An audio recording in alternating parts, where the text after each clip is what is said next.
Rayfon's polymer beams. So C is for continuous fibers with some of my PhD students, and the research is financed by some grant funded by our Polish Ministry of Science.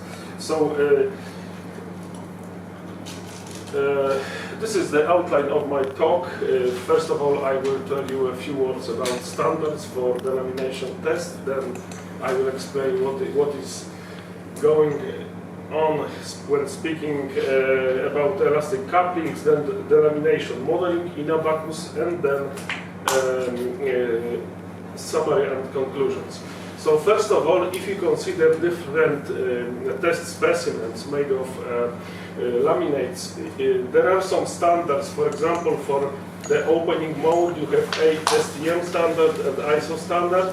For shearing mode, you have again two standards for different configurations. But for mode 3, actually at the moment there is no standard, and this configuration, ECT, introduced by Liet authors, is considered informally as a standard.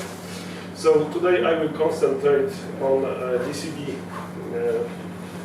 beam and a few words about coupling. So when you look at those equations for forces and moments inside the laminate, they are connected with the strengths in the zero layer, which is mid layer of the full package, and also with the curvatures.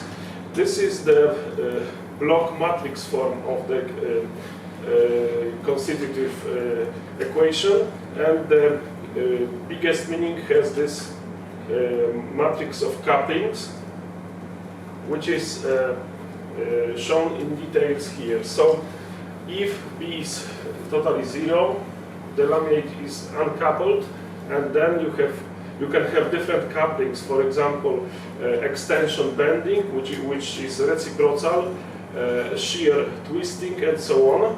And in my further analysis, I am interested in extension bending and also bending twisting coupling.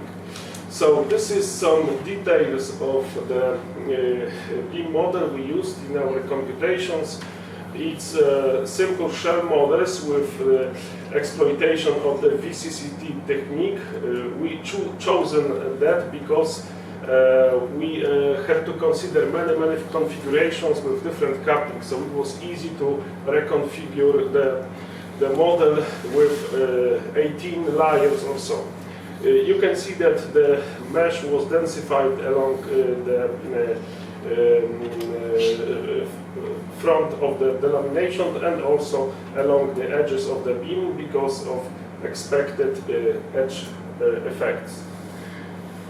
In Abacus, we have some fracture laws. First one is the power law, the second decay law, and the third one is the Ritter law. We introduced this law, the last one, but if you consider that GC2 equals GC3, this one is simpler and becomes decay law. So, as you can see here, normally for unidirectional laminates, which are described in the standards, the lamination front should be more or less flat. But when you consider different couplings, in that case bending twisting coupling, this is for one branch of the specimen, and also with some different boundary conditions, you can observe different shapes of the front. This is some experimental result. You can see that it happens, yes, so the front is curved, it is not symmetric. And now some results from one of my papers in this area. These are results for bending extension specimens, where I changed the orientation angle of the fibers, so it is BE0, BE5, BE10, and so on, up to BE90. So only for 0 degrees and 90 degrees, the distribution of G1 was flat. For other angles, it became narrow, symmetric but narrow. For bending twisting couplings, another thing happens. The plots become not only narrow, but they are asymmetric. So this can be also reflected in numbers here. Sorry for some Polish headings. I could not change this today. Yes. So when we imagine such a parameter G, which is a ratio of G1 maximal in the plots before to the average, and B as abscissa of G1 max, you can see that for bending extension coupling, it is symmetric, yes, because B is still 0.5. But for example here, for unsymmetric plots, there is a difference in B and also in G. Now some comparison, some history of propagation. So this line is for the very beginning of propagation, and then in the next computational steps, as you can see, the plot of G2, which is for ENF 3-point bending specimen, goes toward the right hand side. You can observe the real front in all the steps. It starts from one edge, yes. And what is also interesting in this analysis, the line which depicts the G2 strain energy release rate is quite low, but at the same time, in the very beginning of propagation, G3, which means stirring mode, is bigger. So at the edge you can observe mixed modes. Okay, now the procedure for describing the propagation of the front with harvesting data from the data files from Abacus using the Python scripting. Normally you cannot get these data, they are hidden in the files, but after some calculation with Python you can get it. So this is simple formulation of the equipolar vector. As you can see, this is some example of the front during propagation, because initial front is here, and all we need is the location of kind of center of curvature, but maybe better it is attachment point of the equivalent vector, and orientation of this vector shows the averaged propagation of the lamination. Also we need this angle to describe the vector. So now I considered some examples to check how this idea of equivalent vector works. This is DCB specimen, ENF and ELS with different combinations of the angles. BT is for bending twisting, BE is for bending extension, and these are samples without any coupling. This is the real results after calculations in subsequent steps. So first is 3-point bending without coupling. You can see that the front is symmetric, even the curvature can change along the process of delamination. For bending twisting, we have skewed or deviated direction of propagation, and for bending extension it is more or less symmetric, but still different than this.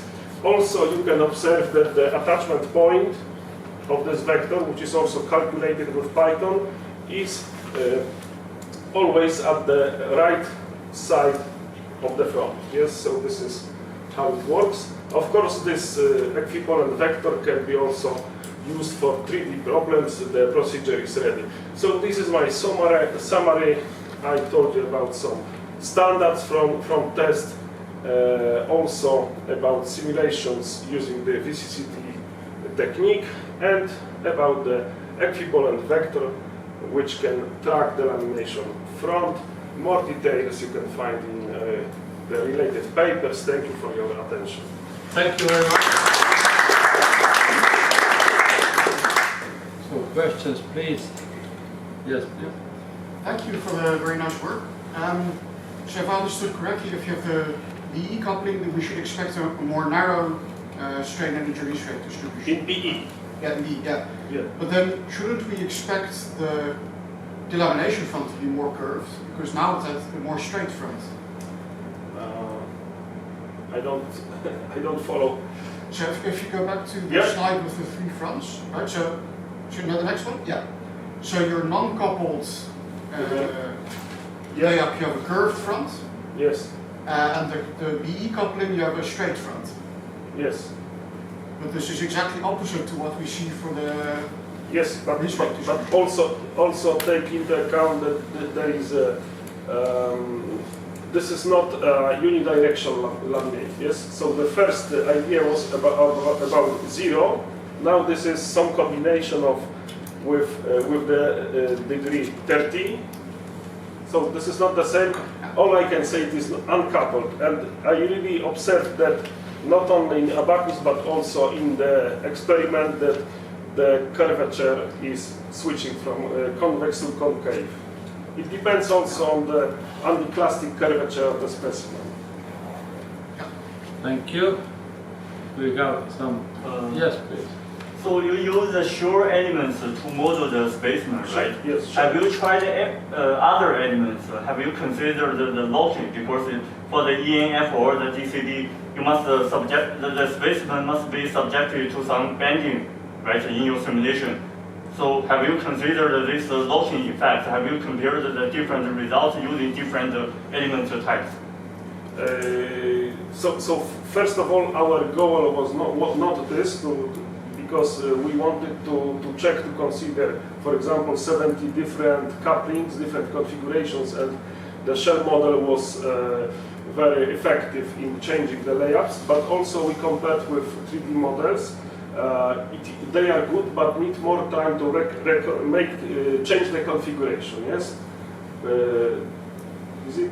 Okay, thank you. Okay. Thank you. So thank you once again.